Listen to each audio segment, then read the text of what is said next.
بسم اللہ الرحمن الرحیم۔ آپ یہ خطبہ سنیں پوری توجہ کے ساتھ اور 2 مرتبہ سنیں۔ آج کل کے حالات کے مطابق زبردست ہے۔ آپ علیہ السلام نے فرمایا کہ زمانے کے ظلم کا تذکرہ اور اہل دنیا کی 5 قسمیں، جن میں زمانے کے ظلم کا تذکرہ اور لوگوں کی 5 قسموں کو بیان کیا گیا ہے، اور اس کے بعد زاہد کی دعوت دی گئی ہے۔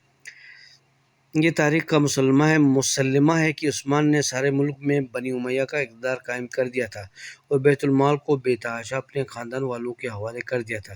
آج کون سے لوگ پاکستان کے حکمران کہاں کس ملک میں بیت المال کو اپنے خاندانوں میں تقسیم کر رہے ہیں، آپ سب کو پتہ ہے۔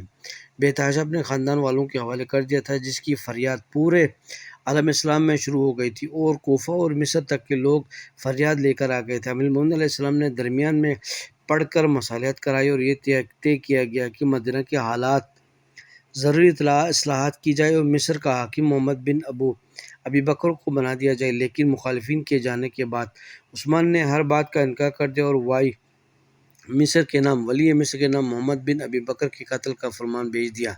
خط راستے میں پکڑ لیا گیا اور اب جو لوگوں نے واپس آ کر مدینہ والوں کو حالات سے آگاہ کیا تو توبہ کا امکان بھی ختم ہو گیا اور چاروں طرف سے محاصرہ ہو گیا۔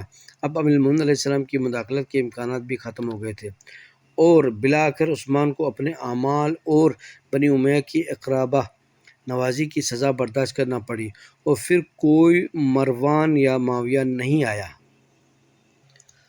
یا ایھا الناس، ہم ایک ایسے زمانے میں پیدا ہوئے ہیں جو سرکش اور ناشکرا ہے، یہاں تک کہ کردار برا سمجھا جاتا ہے۔ ظالم اپنے ظلم پر بڑھتا جا رہا ہے۔ نہ ہم علم سے کوئی فائدہ اٹھاتے ہیں، نہ جن چیزوں سے ناواقفیت ہے ان کے بارے میں کوئی سوال کرتے ہیں، اور نہ کسی مصیبت کا اس وقت تک احساس کرتے ہیں جب تک وہ نازل نہ ہو۔ لوگ اس زمانے میں 4 طرح کے ہیں۔ بعض وہ ہیں جنہیں روئے زمین پر فساد کرنے سے صرف ان کے نفس کی کمزوری اور ان کے اسلحے کے دھار کی کندی اور ان کے اسباب کی کمی نے روک رکھا ہے۔ اس میں جو کہہ رہے ہیں کہ ہم لوگ جیسے آج کل واٹس ایپ، فیس بک وغیرہ یوز کرتے ہیں، معلومات کو بغیر سمجھے آگے ٹرانسفر کرتے ہیں، کتابیں ہم پڑھتے نہیں ہیں۔ جس نے انٹر کیا، انٹر تک کی کتابیں پڑھا، اس وقت آج تک کوئی کچھ نہیں پڑھا ہے۔